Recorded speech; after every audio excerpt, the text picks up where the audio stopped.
Hi, evening. Superman number 710. Now this, very interesting story. I was reading it this morning on the way to work and I really enjoyed it. Still part of the grounded story, and Superman is currently in Utah, okay, and he then meets up with Bruce Wayne himself. Okay, Bruce Wayne is back, so it's Batman, the original Batman himself, as you can see here. And then they start to have a chat, and they reminisce. Clark tells Bruce about the first time that that they first met, and this was in a place called Butraan. And what I love about the story, right, is on the outside they seem like just two ordinary guys. You've got Bruce, and you can see how typical of the comic book writers keeping up with the appearances of both characters. You see, you've got Clark in brightly coloured type clothes, and then there's Bruce in all dark clothes as well. So, and the pair of them are discussing each other kind of thing. There's one here where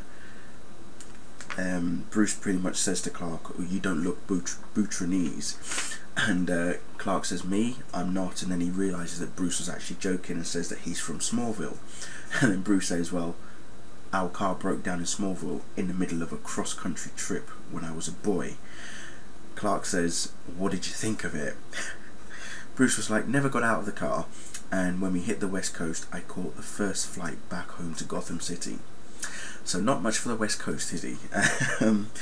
But they go back to Butraan because they were summoned by the new Rana Butraan, who's actually a daughter of the original Rana Butraan. So she's summoned them both back. She knows their secrets. She knows about both Clark and Bruce, of who they're potentially, what their strengths are and everything. It's quite interesting because at one point she even says it here. It says, "You'll have to excuse me, but I'll remind you both that you have kept our secrets as we have kept yours. I would ask that you do each other the same courtesy." So she obviously is aware of their who they are, kind of thing. And the threat that they're up against is in the form of Vandal Savage. Okay, there he is. Looks pretty evil, doesn't he? And the reason he's pretty much waging war against the Butraanese is because he is looking for Nanda Parbat. It's like a mystical city, and he wants to find the way into said city. But the Butraanese are not willing to give that up. Bruce himself is also wanting to know how to get there, but I'll come back to that later on. And then both Clark and Bruce are reminiscing from when they were younger boys of comic books that they read. Bruce is going on about one he read about a character known as Crimson Avenger. Clark is going on about a guy named Iron Monroe.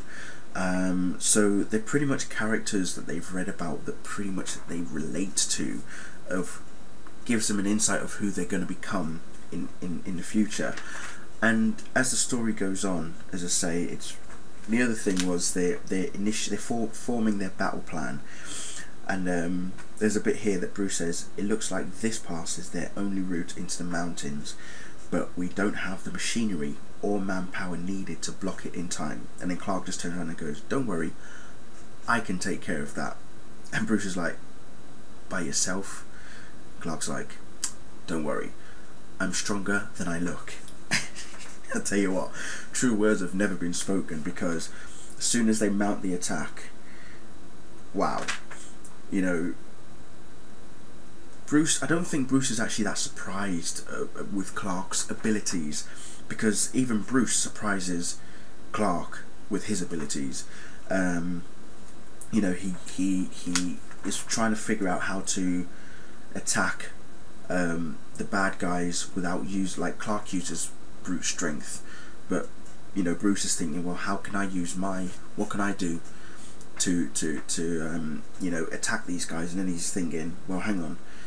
He says, and while I could fight any man, any dozen men, even my skill with martial arts wasn't enough to stop an army.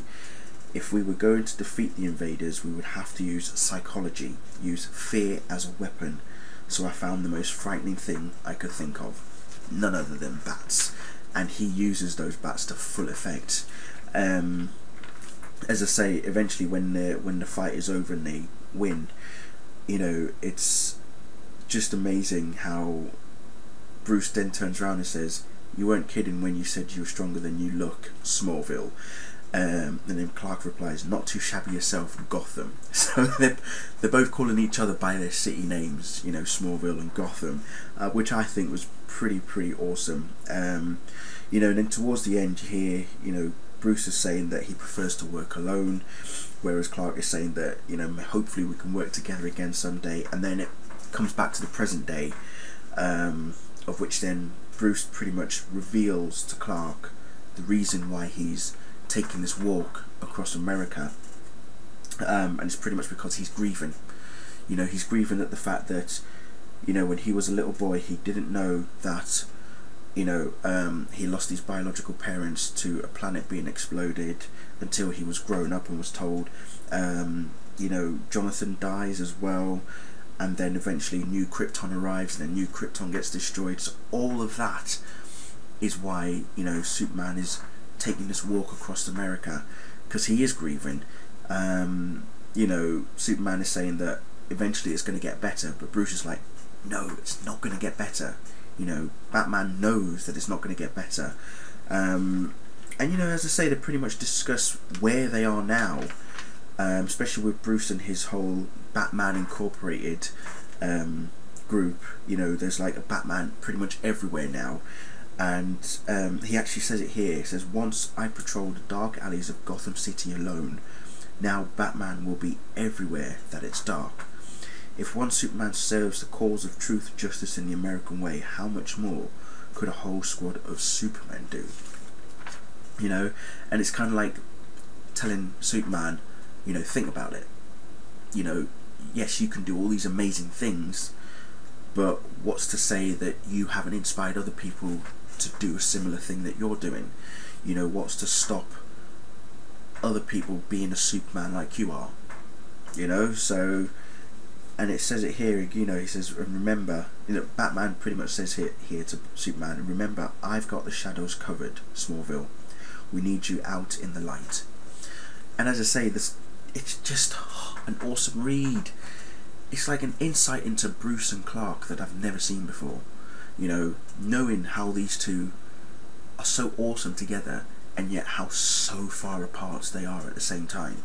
It really is an awesome read. So if you haven't read it, get yourself the copy, because it really is one hell of a read. Yeah, brilliant. And I think Straczynski is actually, I don't know, he's outdone himself with this particular issue, and I'm pretty impressed with it. So there you go. That's a comic book review there. I hope I didn't ramble on too long anyway, but yeah, you can feel the story. You can really feel the story here. Really is awesome. So there you go. Anyway, I'm going to leave it there, children.